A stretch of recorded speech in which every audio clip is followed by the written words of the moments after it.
all the methods of solving systems of equations. So the first method we learned was solving systems by graphing.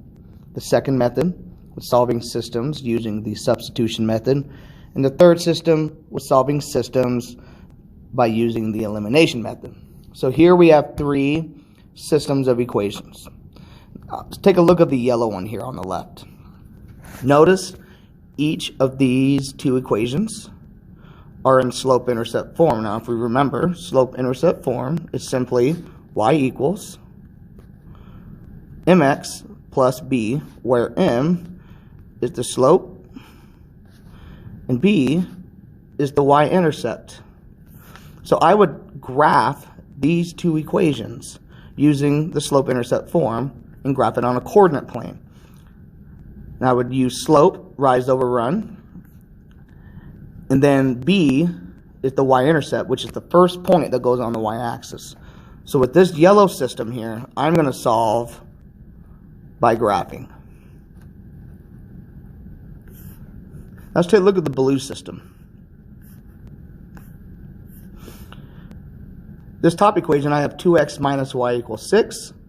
And on the bottom, I have x equals negative y minus 3. Now what happens here is this x is isolated. It's alone. It has no friends. Okay, in words of Mateo Banuelos, it's all alone. So what we would do is we would take this equation and then we would substitute it in for y using the substitution method. So for this system, I'm going to use the substitution method. Let's take a look at this last system here. I have 2x minus y equals 4 on top and 3x plus y equals 6 on bottom. Now notice the y's here. Those are opposites. We have negative 1y on top. We have a positive 1y on bottom. So I would eliminate those y's, and then I can add up everything else based on what I have. So I have 2x plus 3x, and then I have 4 plus 6. So in this method, I am using elimination. So we have graphing, because this system here is in slope-intercept form. The blue method, or the blue system here, I'm going to use the substitution method because the x is isolated.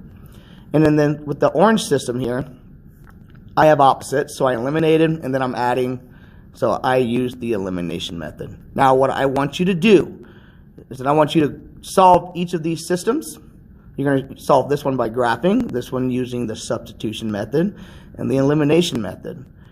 You need to check your work, check your solutions, and that is it for your homework assignment. Coach 'em up!